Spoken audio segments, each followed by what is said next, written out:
धनवर्धन आपका चिकित्सा, ये भी पता है, ठीक। अमर सिंह यह जो है विश्व कोश, इससे संबंधित। वराह मिहिर भी आपको पता है, ये जो है आपके किसके ज्योतिष थे, ज्योतिष के इतिहासकार के रूप में भी थे, ज्योतिष के इतिहासकार। और कौन और बता सकते हैं? चपड़क कौन था? नहीं समझ क्या? ज्योतिष, हाँ वेरी गुड, ज्योतिष, ठीक। और वास्तुशास्त्र। और वररुचि जो है जादू के, वेरी गुड, जादूगर। और वररुचि, वररुचि व्याकरण विधि।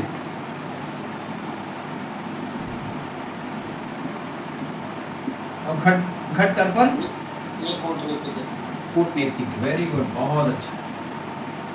इसको आप जरूर दिमाग में रखिएगा, यहाँ से एक प्रश्न आपके बन सकते हैं कि कौन कौन से नवरत्न थे, इन नवरत्नों में किस किस क्षेत्र के विशेषज्ञ शामिल थे, ठीक है। इसीलिए इस चीज़ की चर्चा में अब इनके वैवाहिक संबंध को, इनके नवरत्नों को। नवरत्न एक जगह भारतीय इतिहास में और भी मिलते हैं, कहाँ मिलते हैं? अकबर के समय में। और आपको अष्टदिग्गज और अष्टप्रधान का नाम सुना आप लोगों ने? कौन अष्टदिग्गज है कि अष्टप्रधान है? अष्टप्रधान शिवाजी के शासनकाल में। अष्टदिग्गज कहाँ पर है?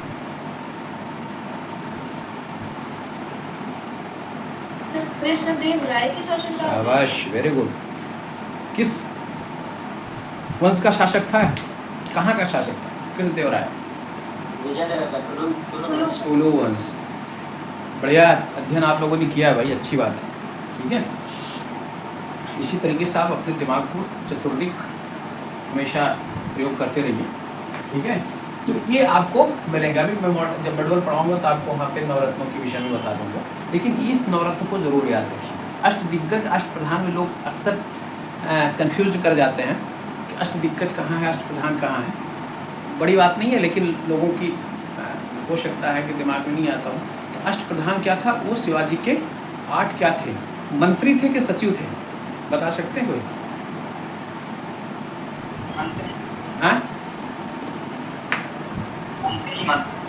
अष्टप्रधान जो मंत्री थे,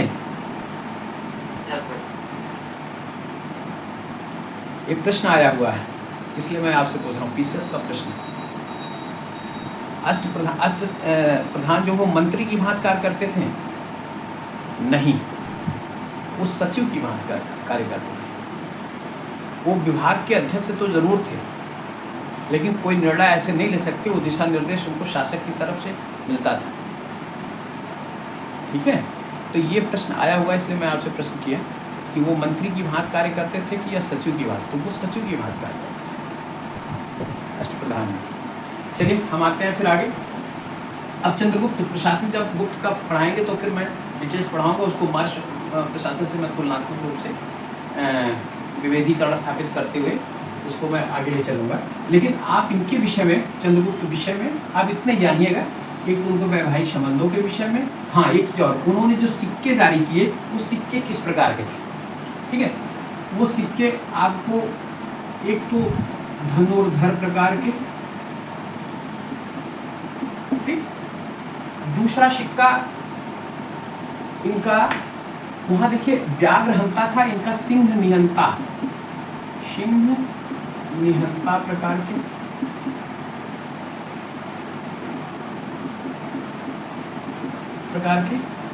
ठीक है। और इनके जो सिक्के और थे, एक आपका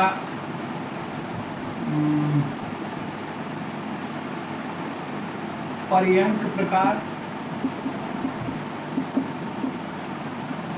और 4-5 इनके भी सिक्के थे। एक आपका धनुर्धर था, एक सिंहन था, एक पर्यटक प्रकार था और एक अश्वारोही प्रकार, अश्वारोही प्रकार के सिक्के। ठीक है, इन सिक्कों को जानते रहिए बस। इसके बाद हम आ जाते हैं कुमारगुप्त प्रथम। आपको मुख्य जो शासक मिलेंगे वो चंद्रगुप्त प्रथम, समुद्रगुप्त, चंद्रगुप्त द्वितीय, कुमारगुप्त प्रथम और समुद्रगुप्त। इतने विषय में विशेष तो आपको जो उत्तर गुप्त के शासक हैं उनके विषय में आप बहुत ज़्यादा जानकारी रखने की जरूरत नहीं है। 2-4 फैक्ट्स हैं जो आप जानते रहिएगा। इसके बाद आपका कुमारगुप्त प्रथम, आपको पता है इसका टाइम पीरियड 415 से लेकर 55 तक है। ठीक है, पूरे गुप्त शासकों में यही एक ऐसा गुप्त शासक था जिसने सर्वाधिक अभिलेख जारी किया। अभिलेख, इसके टोटल जो अभिलेख मिलते हैं वो 18 मिलते हैं। कितने? 18। उसमें 18 में जो आपको बता दूं, एक आपका है करमदंडा। करमदंडा ये फैजाबाद जो अब अयोध्या हो गया यहाँ पर मिलता है। ठीक, दूसरा आपका बिलशड, यह आपका एटा जिला यहाँ से। एक आपका तुमैन, ये मध्य प्रदेश का जो ग्वालियर है यहाँ से प्राप्त होता है। ठीक, एक आपका गढ़वा जिसकी मैं चर्चा किया था वो इलाहाबाद। ठीक, एक है मनकुंवर, यह आपकी करछना, इलाहाबाद की करछना तहसील जो है यहाँ से। ठीक, इसके साथ आपको इसके ताम्रपत्र लेख है। धन दैह दामोदर गुप्त, दामोदरपुर गुप्त नहीं, दामोदरपुर बैग्राम। ये देखिए बैग्राम जो बांग्लादेश का जो इलाका है, वो इलाका बैग्राम, ये तो दामोदरपुर दिनाजपुर में पड़ता है, दिनाजपुर। और बैग्राम बोगारा, बांग्लादेश का बोगारा जो स्थान है, बोगरा, यहाँ भी पड़ता है। ठीक है, और धनदैह भी आपको बंगाल में पड़ता है, पश्चिम बंगाल। ठीक है, यहाँ से इसके ताम्रपत्र लेख मिले हैं। ठीक है, इसके अलावा उदयगिरी गुहालेख यहाँ भी आपको मिलेंगे। तो कुल मिला के आपको इस पे ध्यान क्या देना है, और आपको ध्यान देना है ये बिलशड। हाँ, एक और बहुत महत्वपूर्ण है मंदसौर। ठीक है, यहाँ आपको ध्यान देना है मंदसौर को जरूर याद रखिएगा। मंदसौर क्या है कि विषय में हमको जो जानकारी मिलती है कि कहा गया है कि एक लाट प्रदेश जो पड़ता है गुजरात में, कहाँ? गुजरात, यहाँ से एक जो है रेशम बुनकरों की श्रेणी क्या था? संगठन, जैसे व्यापारियों का जो संगठन होता है उसको श्रेणी कहा जाता था। वो जो है कहाँ पर आया? ये आया दशपुर। यहाँ दशपुर क्या है? मंदसौर में, जो गुजरात का मंदसौर, यहाँ पर वो लाट प्रदेश से कहाँ स्थापित हुआ? दशपुर में स्थापित हुआ। आप इसको भी ध्यान रखिएगा, ये प्रश्न आया है कि कहाँ से वो रेशम बुनकरों की श्रेणी आई है। ठीक है, और किस स्थान पर आई। ठीक है, तो आप जरा सोचिएगा, लाट से दशपुर, और दशपुर का आधुनिक जो नाम है वो मंदसौर। यहाँ क्या हुआ? रेशम बुनकरों की श्रेणी यहाँ आके स्थापित हुई। और ये जो है यहाँ एक मंदिर को दान देने का उल्लेख इस श्रेणी के द्वारा प्राप्त होता है। दान देने का उल्लेख। ठीक, यहाँ आपको 2-3 चीजें याद रखनी है। एक मंदसौर अभिलेख की रचना किसने की थी? इसके एक दरबारी कवि थे वत्स भट्ट। इसने एक मंदसौर अभिलेख लिखा था और उसमें ये कहा गया है कि लाट प्रदेश से दशपुर में, लाट प्रदेश जो गुजरात पड़ता है, और मंदसौर जो मध्य प्रदेश में पड़ता है, वहाँ पर ये श्रेणी आई और रेशम बुनकरों की श्रेणी थी और मंदिर को दान देने का यहाँ उल्लेख प्राप्त होता है। और आपको यहाँ पर उदयगिरी, करमदंडा, विलसड़, हाँ विलसड़ अभिलेख, विलसड़ को भी ध्यान रखिएगा जो आपका यहाँ है, यहाँ से गुप्त वंशावली हमको प्राप्त होती है विलसड़ से, ठीक है। एक तो आपको सुपिया अभिलेख से मिलती है, जो सुपिया स्कंदगुप्त का है, वहाँ से गुप्तों की वंशावली प्राप्त होती है, और एक आपको विलसड़ से मिलती है जो कुमारगुप्त का है, ठीक है। इनको,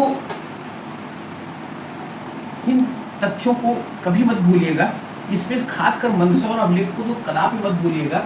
अगर कोई प्रश्न पूछे जाने की प्रबल संभावना है तो मंदसौर अभिलेख की, इनके द्वारा, ठीक है। और दूसरी, इनके द्वारा जो सिक्के जारी किए गए थे, उस सिक्कों में अश्वमेध प्रकार का सिक्का, क्योंकि इसने भी अश्वमेध यज्ञ का संपादन करवाया था, संपन्न करवाया था, जिस प्रकार से समुद्रगुप्त ने करवाया था, ठीक है। ये सिक्का, और इसके साथ साथ इसने जो मूल लोगों से हटकर, क्योंकि अश्वमेध प्रकार का सिक्का, धनुर्धारी प्रकार का सिक्का, गरुड़ प्रकार का सिक्का, ये जो है पहले के शासकों ने अंकित करवाया था, इसलिए इनका जो मूल था, आप ध्यान रखिएगा, एक मूल सिक्का वो किस प्रकार का था पता है आपको? जो लोगों से हट के इसका था, कोई बता सकता है? मयूर टाइप, मयूर प्रकार का। क्या था? मयूर प्रकार का, ठीक। गैंडा प्रकार का, गैंडा प्रकार, ठीक है। इन प्रकार के सिक्कों को इसने जारी करवाया था। शेष अश्वमेध प्रकार के सिक्के और आपके धनुर्धर प्रकार के सिक्के, ये सब सिक्के पूर्व के शासकों ने जारी करवाए, लेकिन मूल इनका मयूर प्रकार का और गैंडा प्रकार का सिक्का इनका है, ठीक है। और कार्तिकेय प्रकार के सिक्के, एक और ध्यान रखिएगा, कार्तिकेय प्रकार का सिक्का, ठीक है। अब हम आ जाते हैं कुमारगुप्त के बाद स्कंदगुप्त पर। स्कंदगुप्त के शासन काल में या कुमारगुप्त के अंतिम समय में एक महत्वपूर्ण घटना घटती है, पुष्यमित्रों का आक्रमण। पुष्यमित्र का आक्रमण।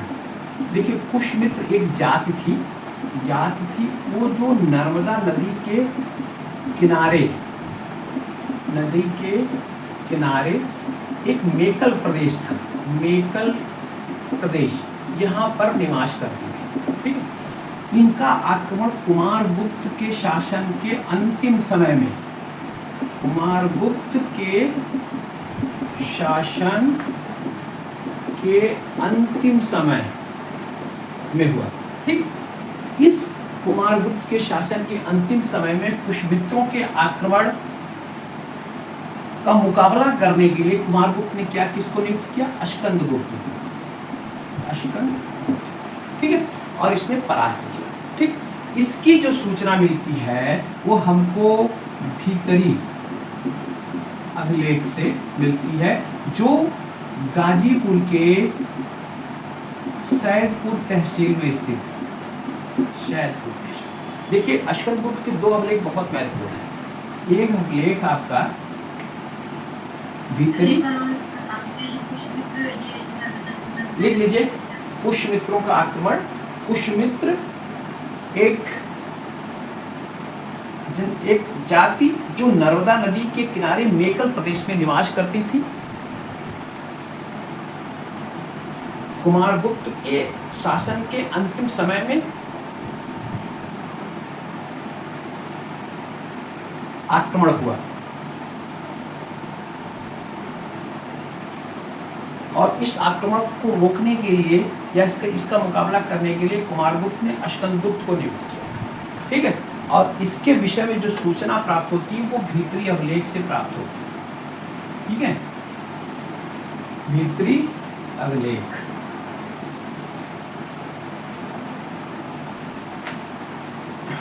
दूसरा आप देखिएगा, एक हूण आक्रमण, ठीक। देखिए, यहाँ भी इसके भी विषय में जो सूचना प्राप्त होती है वो भीतरी अभिलेख से, और इसके साथ साथ आपका जो रुद्रदामन और अश्कंदगुप्त का जो गिरनार अभिलेख, इससे भी सूचना प्राप्त होती है। इन दोनों से हमको हूण आक्रमण और उसकी विजयों के विषय में जानकारी प्राप्त होती है, ध्यान रखिएगा। हूण, ठीक। हाँ जी, गिरनार और जूनागढ़ दोनों एक ही। गिरनार जो है आप गिरनार पर्वत है, ठीक, वहां पर, और जूनागढ़ वो स्थान का नाम, ठीक है। जूनागढ़ स्थान, जूनागढ़ में क्या हुआ था, इस सौराष्ट्र प्रांत का एक अंग था। और यहाँ पर आपने देखा होगा कि सुदर्शन झील का जो निर्माण किया गया था उसके विषय में हमको यहाँ सूचना प्राप्त होती है।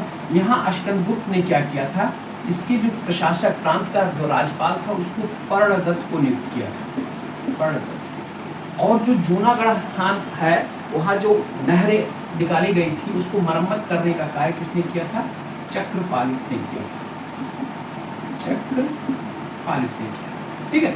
तो ये ध्यान रखिएगा, आपको हूण आक्रमण, पुष्यमित्रों के आक्रमण और जूनागढ़ से संबंधित एक जो इनका अभिलेख है, और इसमें सुदर्शन झील, यहाँ से प्रश्न मैक्सिमम, मतलब आपको बता दूं कि गुप्त में अगर कहीं ज़्यादा फोकस किया है कमीशन ने, इसी उस पे किया है विषय पर, कि यहाँ से अक्सर प्रश्न पूछे जाते हैं। तो ध्यान रखिएगा, पर्णदत्त यहाँ का राज्यपाल नियुक्त किया गया था अश्कंदगुप्त के द्वारा, और उसको नगर का प्रशासक चक्रपालित को नियुक्त किया गया था। और इन्हीं गिरनार या जूनागढ़ अभिलेख से हमें, और भीतरी अभिलेख से हमें हूण और पुष्यमित्र आक्रमण की सूचना प्राप्त होती है। इतने तथ्य को कदापि भूलिएगा नहीं, ये तथ्य बारंबार आने की संभावना है, ठीक है। अब हम देखते हैं इसके जो और भी अभिलेख, ठीक है। एक अभिलेख आपका कहोम अभिलेख है, कहोम अभिलेख। यह अभिलेख आपका गोरखपुर जिले में है, गोरखपुर। यहाँ से क्या होता है, एक भद्र नामक, तथ्य ध्यान रखिए, भद्र नामक व्यक्ति के द्वारा 5 जैन तीर्थंकर, 5 जैन तीर्थंकर की मूर्ति स्थापित करने की सूचना मिलती है, ठीक है। किसके द्वारा, भद्र नामक एक व्यक्ति के द्वारा। किस अभिलेख से, कहोम अभिलेख से। किसका है, अश्कंदगुप्त का, ठीक। इसके साथ आपको गिरनार अभिलेख बता दिया, भीतरी अभिलेख बता दिया, कहोम अभिलेख बता दिया। एक अभिलेख और मैं बताता हूँ, इंदौर ताम्रपत्र लेख, ताम्रपत्र लेख बता सकते हैं, यह इंदौर ताम्रपत्र लेख कहाँ प्राप्त हुआ है, कोई बताए।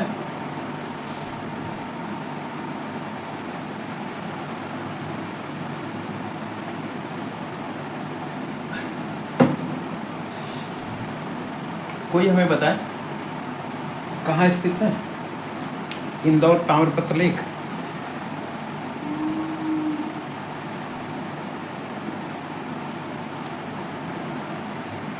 नहीं पता, ध्यान रखिए, इंदौर के नाम से आप मत सोचिएगा कि मध्य प्रदेश का इंदौर है, ठीक है। यह बुलंदशहर, वेरी गुड। ये जो है बुलंदशहर का स्थान है इंदौर। यहाँ से तैलीय, ठीक है, तैलीय श्रेणियों का उल्लेख हमें प्राप्त होता है, ठीक है। जो कि सूर्य मंदिर में दिया जलाने के लिए एक ब्राह्मण को नियुक्त करता है और उसको धन प्रदान करता है। ये तैलीय श्रेणियों के द्वारा, इंदौर ताम्रपत्र लेख, ठीक। और किसका है, अश्कंदगुप्त का है। तो आप देखिए जरा, मंदसौर कहा जाता है कि पहला विज्ञापन भारत में कोई अभिलेखी साक्ष्य है विज्ञापन का, तो मंदसौर अभिलेख है, ठीक है। यहाँ से वो रेशम के विषय में जानकारी का स्रोत है। उसमें कहा जाता है कि इनके द्वारा जो रेशम बनाए जाते थे, रेशम वो स्त्रियां पहन के आत्ममुग्धावस्था में आ जाती थी, ऐसा एक विज्ञापन जारी किया जाता है, वो मंदसौर अभिलेख के द्वारा, ठीक है। तो एक मंदसौर को याद रखिएगा और एक इंदौर को याद रखिएगा। इंदौर किसका है, आपका अश्कंदगुप्त का है। मंदसौर किसका है, कुमारगुप्त। कुमारगुप्त कि इस अभिलेख की रचना किसने की थी? वत्स भट्ट ने की थी। ठीक, और उससे रेशम बुनकर के विषय में जानकारी प्राप्त होती है और इसमें तैलीय श्रेणियों के विषय में जानकारी। होम जो गोरखपुर का है, जो भद्र नामक व्यक्ति द्वारा 5 जैन तीर्थंकर की मूर्ति स्थापित करने का श्रेय प्राप्त होता है, वो भद्र को याद रखिएगा, होम को याद रखिएगा, और 5 जैन तीर्थंकर कौन कौन से हैं? वो मुझे एक आदिनाथ है, एक पार्श्वनाथ है, एक और आपको अजितनाथ है, ऐसे ऐसे और हैं, मुझे ध्यान नहीं आ रहा है, लेकिन इनकी मूर्ति स्थापित करने का श्रेय और वो होम अभिलेख से प्राप्त होता है। ठीक है, ये ध्यान रखिएगा। अब हम आते हैं उत्तर गुप्त, यानी कि गुप्त के जो प्रमुख शासक हैं उनके अलावा, ठीक है, उनके अलावा हम देखते हैं, तो आपको मैंने इसके पहले बताया था कि स्कंद गुप्त के बाद जो शासक हुआ वो पुरुगुप्त, पुरुगुप्त के बाद आपका कुमार गुप्त द्वितीय, उसके बाद बुधगुप्त, बुधगुप्त के बाद वैनगुप्त, वैनगुप्त के बाद भानुगुप्त, ठीक, फिर उसके बाद नरसिंहगुप्त बालादित्य, नरसिंहगुप्त बालादित्य, ठीक, उसके बाद कुमारगुप्त तृतीय और विष्णुगुप्त। अब इन शासकों में एक तो क्रम आपको याद रखना है और दूसरा एक भानुगुप्त के विषय में आप देख लीजिएगा। भानुगुप्त का एक सेनापति था गोपराज, ठीक, वो गोपराज के युद्ध में मारे जाने के बाद 510 ईस्वी में,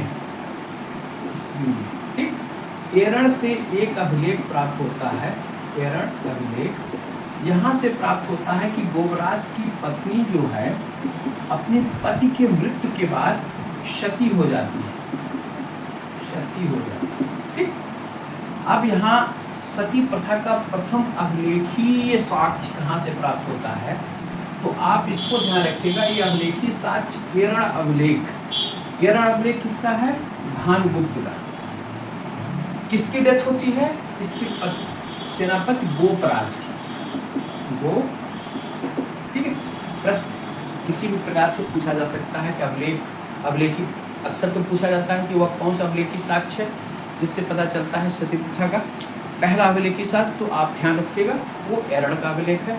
किस सन में हुआ था? आप 510 ईस्वी में बताइएगा। किसके द्वारा? आपका भानुगुप्त के द्वारा। और उसके सेनापति का क्या नाम था? वो गोपराज था।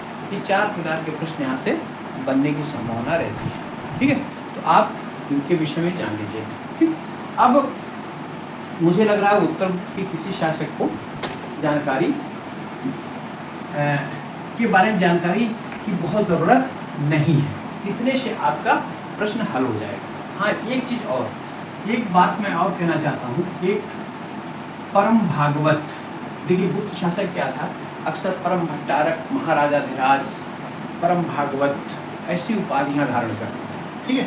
तो एक शब्द है आपका परम भागवत, ये उपाधि जो थी भागवत, इस उपाधि को धारण करने वाला प्रथम गुप्त शासक कौन था? उपाधि धारण करने, नरसिंह वाला प्रथम गुप्त शासक। आपको मैं बता दूं, आपको मैं विकल्प देता हूं। समुद्रगुप्त, चंद्रगुप्त द्वितीय, कुमारगुप्त, चंद्रगुप्त प्रथम।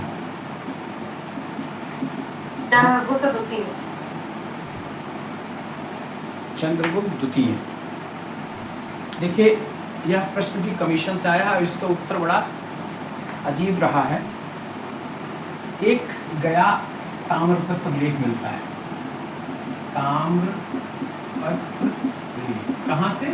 गया से, ठीक। उस वहाँ पर 2 लेख मिलते हैं, 2 लेख गया से, 2 ताम्रपत्र। वहाँ पर समुद्रगुप्त के विषय में कहा गया है कि इसने परम भागवत की उपाधि धारण की।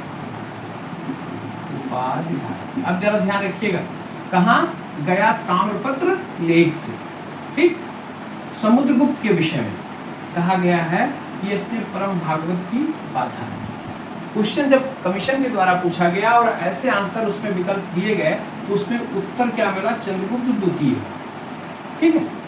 और लेकिन इसमें साफ साफ उल्लेख प्राप्त होता है कि गया ताम्रपत्र में समुद्रगुप्त के द्वारा परम भागवत की उपाधि धारण करेंगे। लेकिन अंत में इतिहासकारों ने क्या किया, इस गया ताम्रपत्र लेख को सिद्ध किया कि यह जाली अभिलेख है, ठीक। पता नहीं किसने समुद्रगुप्त के नाम से ये जारी करवा दिया था।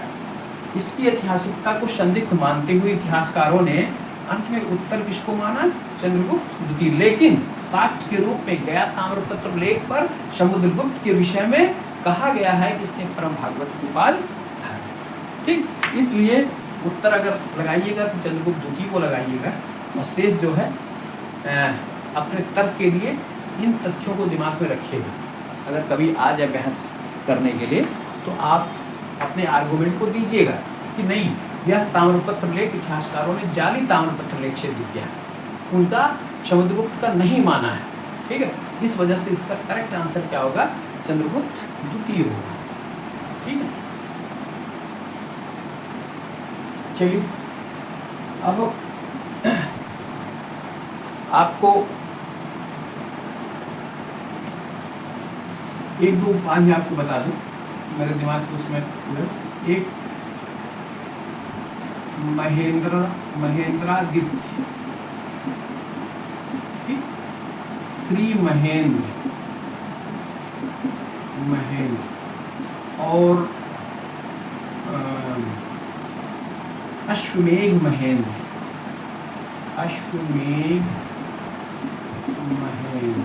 ठीक, और महेंद्र सिंह, ये चारों उपाधियां किसकी है पता है, कुमारगुप्त। आप बताइए शक्रादित्य और क्रमादित्य किसको कहा गया है?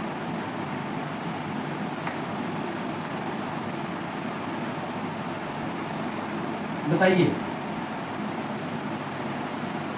स्कंदगुप्त। क्या शक्रादित्य? क्रमादित्य, अष्टंगुप्त, और शक्रादित्य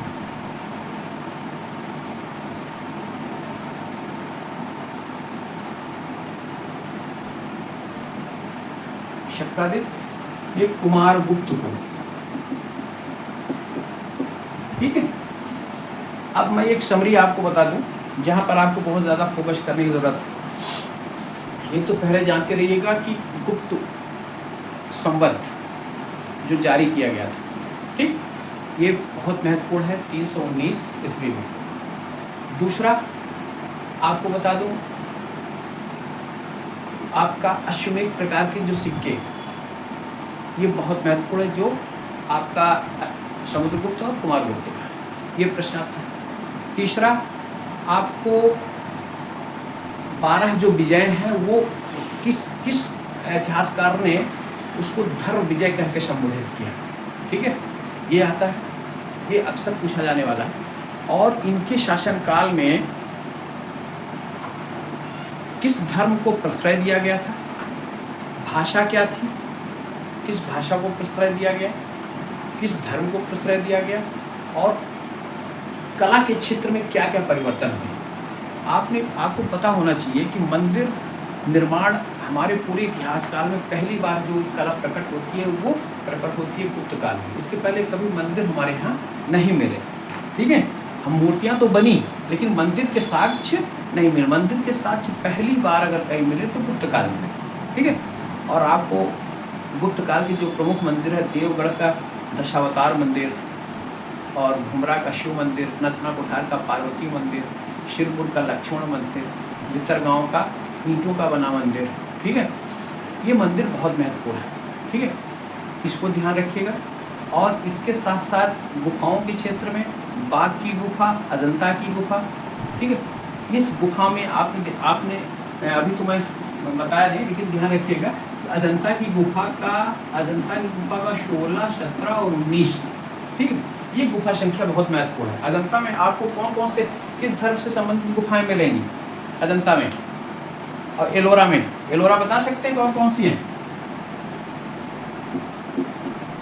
एलोरा और अजंता किस धर्म से संबंधित गुफाएं हैं? सर एलोरा में जैन है, बौद्ध है और शिव भी है। मैं हिंदू धर्म है। हिंदू धर्म है। और अजंता में सिर्फ इसकी जैन की, बौद्ध की, बौद्ध की सिर्फ बौद्ध की है, ठीक है। और यहाँ जो है आपके कौन कौन से हैं? आपको हिंदू है। हाँ, पहला कौन सा है? आप देखिए 1 से लेकर 12 तक, ठीक। और इसमें एलोरा में 34 गुफाएं मिलेंगी। 34 में 1 से लेकर 12 तक, 13 से लेकर 29 तक और 30 से लेकर 34 तक। 30 से लेकर जो 34 तक है वो जैन से संबंधित है, ठीक है। और 1 से लेकर 12 तक वो किससे है? हिंदू धर्म से संबंधित है। और फिर 13 से लेकर 29 तक वो बौद्ध धर्म से संबंधित है। और यहाँ आपको सिर्फ और सिर्फ बौद्ध धर्म से संबंधित यह प्रश्न इसी तरीके से पूछे जाते हैं, ठीक है, कमीशन के द्वारा। ये सब छोटी छोटी चीज़ें दिमाग में रखिएगा। अब यहाँ पर आपको गुप्त सर थोड़ा अजंता का भी बता दीजिए। अजंता जो है, अजंता में गुप्त वंश से संबंधित, गुप्त काल से संबंधित 16 नंबर की गुफा, 17 नंबर की गुफा और 19 नंबर की गुफा मिलती है, ठीक है। और शेष यहाँ देखिए, यहाँ जो गुफाएं मिली हैं उसमें आपको गुफा संख्या 9, 10 और गुफा संख्या 1, 2, ठीक। ये आपका जो सबसे पुरानी गुफा है वो 9, 10, ये आपका सातवाहन वंश से संबंधित है, ठीक। 1, 2 वो चालुक्य वंश से संबंधित है। और 16, 17, 19 यह गुप्त काल से संबंधित है, ठीक। ये चालुक्य वंश का पुलकेशिन द्वितीय के शासनकाल, ठीक। और ये सातवाहन, कहीं कहीं आपको ये दिखाई देगा कि वाकाटक भी लिखा मिल जाएगा, वाकाटक किसी किताबों में, ठीक है। लेकिन मूलतः ये ईसा पूर्व प्रथम शताब्दी ईसा पूर्व की ये गुफाएं हैं, जो गुफा संख्या 9 और 10 है और सर्वाधिक पुरानी है, सर्वाधिक पुरानी है, ठीक है। और ये चालुक्य शासक से संबंधित है और ये 16, 17, 19 या गुप्त काल से संबंधित है, ठीक है। अब यहाँ आपको गुप्त प्रशासन, गुप्तों के समय में किस प्रकार से साम्राज्य का विभाजन किया गया था, कौन कौन से प्रभु, आप देखेंगे कि भारी भरकम फौज जो मौर्य साम्राज्य में आपको मिलती है शासकों की, अधिकारियों की, वह गुप्त काल में नहीं मिलती। गुप्त काल में बहुत ही कम आपको पदाधिकारी दिखाई देंगे। एक संध विग्राही दिखाई देगा, एक कुमारा मात्र दिखाई देगा, एक दंडपाशिक दिखाई देगा, ठीक है। और उसके बाद साम्राज्य का विभाजन प्रांतों में, प्रांतों को गुप्त, अवनी और देश के नाम से भी जाना जाता है। और उसका विभाजन आपका विषय यानी कि जिले में, और जिले का विभाजन ग्राम और नगर। वहाँ क्या था, वहाँ जरा प्रशासनिक कार्य देखिए, वहाँ आपको साम्राज्य का विभाजन किसमें, प्रांत में, प्रांत के अंदर मंडल, मंडल के बाद विषय, विषय मतलब जिले, मंडल और जिले के बीच में भी आपको इकाइयाँ मिलेंगी, ठीक। मिलेंगी क्या, आपको मैंने क्या बताया था, संग्रहण, स्थानीय, द्रोण, खारवटिक, ये इकाइयाँ यहाँ पर नहीं मिलती मौर्य गुप्त काल में। तो गुप्त काल में इतनी प्रशासनिक भारी भरकम जो मशीनरी है वो हमको दिखाई नहीं पड़ता, ठीक है। तो प्रशासनिक व्यवस्था को थोड़ा देख लीजिएगा, कला और साहित्य को देख लीजिए। इस काल में होने वाले साहित्य क्षेत्र में जो विभिन्न सृजन हुए हैं, ठीक है, जो महान साहित्यकार पैदा हुए, उनकी रचनाओं को देख लीजिए। यहाँ से प्रश्न मोस्टली पूछे जाते हैं।